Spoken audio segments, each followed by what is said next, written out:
Hej og velkommen til. I dag vil vi producere en insulintype, som kan anvendes til behandling af type 1 diabetes og teste dens effekt på en laboratoriemus, som er rask, og en laboratoriemus, som har diabetes 1. Ja, og til at starte med vil vi lige vise forskellen på en diabetesramt mus og en rask mus. Her ses en rask mus med et blodsukker på 5, hvilket dette burde ligge på.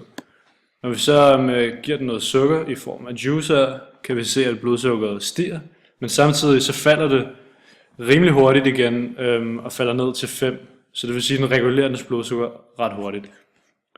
I forhold til en diabetesramt mus, som vi lige bestiller her, der kan man så se, at blodsukkeret ligger på en konstant 8, hvilket er for højt, og det er det samme som ved diabetes.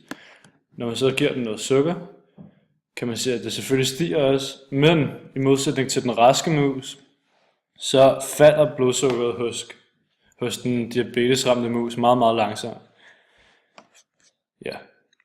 Yes, så vil vi gå over til computeren for at designe vores DNA for insulin.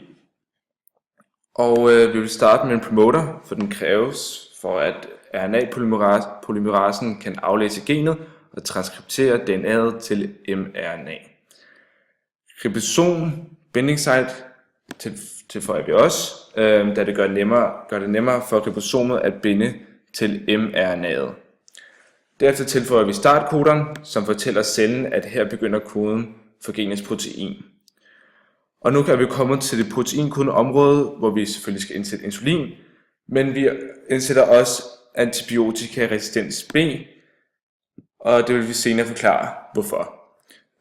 Og vi har indsat insulin, som koder for en modificeret version af det humane insulinprotein, og antibiotikaresistens B, som koder for resistens mod hygromycin, som kan dræbe bakterier, svampe og eukaryote celler.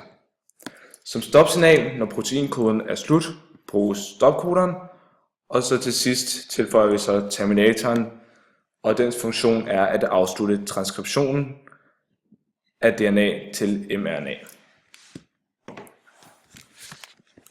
Yes.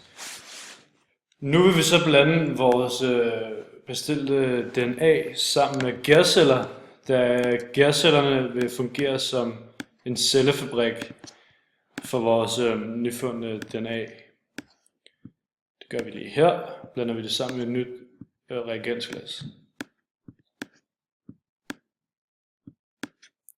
Og derefter vil vi så overføre vores blanding til elektroporatoren.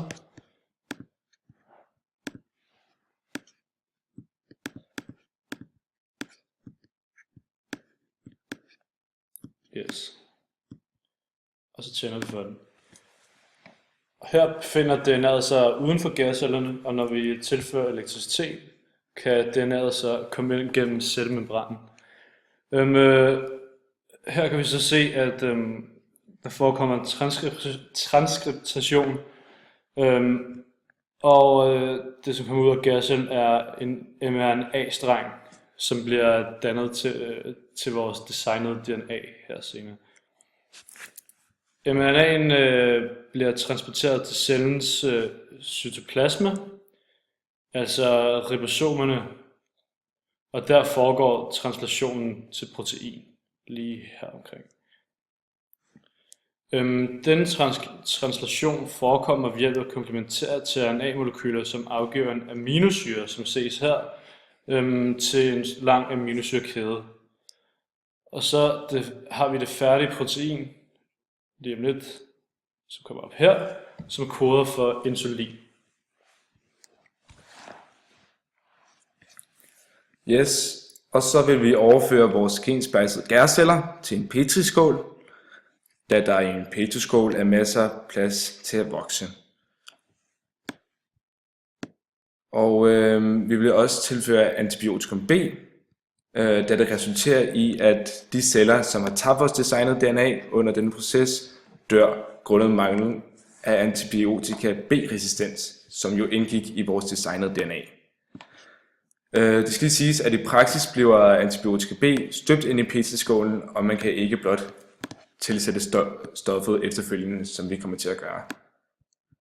Man skal også lige huske at skifte pipettehovedet, som jeg lige glemte der, hver gang.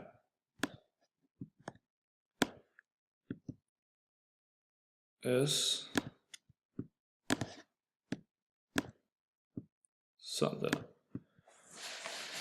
Ja, nu tager vi så vores petriskål og putter, og så inkuberer vi den, hedder det, i vores ovn, kan man kalde det her. Vi sætter temperaturen til 37 grader, det er der de trives bedst og har størst mulighed for at uddanne sig. Starter ovnen og er nu klar til at komme videre i processen. Yes, så går vi lige over og tager et reagensglas, noget vækstmedie, da det øger gærcellens udvikling, og antibiotika B for endnu en gang at udskille de celler, som har tabt DNA'et. Derefter overfører vi vi sletter lige alle de rester, som vi skal bruge, og vi overfører en smule fra vores cellekoloni, eller en cellekoloni fra vores petriskål i reagensglasset, som jo lige om lidt indeholder vækstmedie og antibiotika B. Yes. Og vi sletter lige resterne for at være sikre på, at vi har den rigtige, når vi kommer tilbage til bordet. Okay.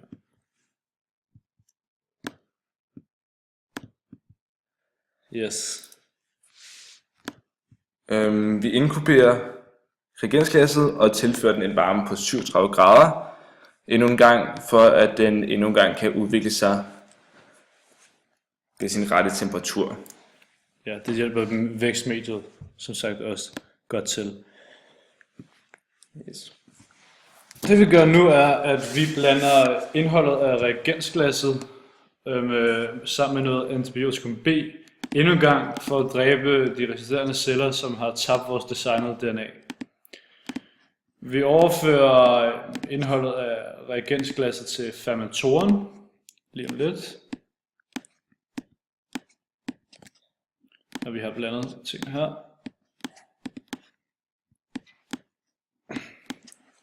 Og det overføres via en kanyle ned i fermentoren. Og det fermentoren bruges til, er, at den gror vores produktionsceller. Altså den har ligesom de perfekte forhold for vores celle til at gro i. Ikke? Den har optimal temperatur og optimale forhold for cellernes produktion. Sådan der.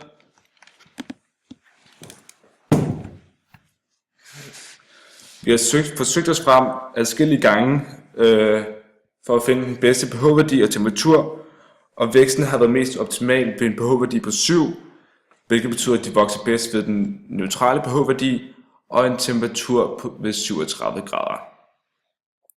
Starter vi her. Som I kan se, så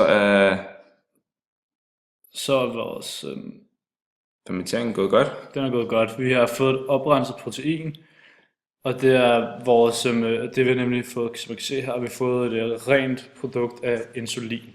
Så man kan se her, så kan man se, at vores produkt, det er udviklet sig, at der kommer meget af det, samtidig med at vores substrat, den er forsvundet fuldstændig. Og hernede har vi så vores færdige produkt af insulin. Yes, og så lige sige, at vores biomasse også er steget. Ja. Det vil vi så afprøve på vores mus, for at se, om det virker ved hjælp af en kanyle. Ikke dødelig reagens. Sådan der. Og hernede. Skal vi se noget rigtigt her. Sådan der. Går over. Og dette er vores insulin, eller ikke insulin, vores diabetesramte mus. Og når vi tilfører den her sprøjte, så burde blodsukker gerne falde ned til 5.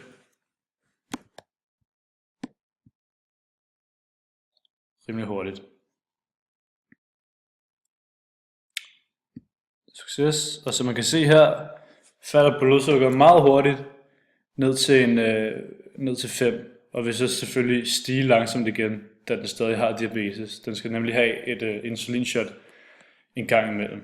På daglig basis. På daglig basis. Men man kan se, at den falder ned til 5.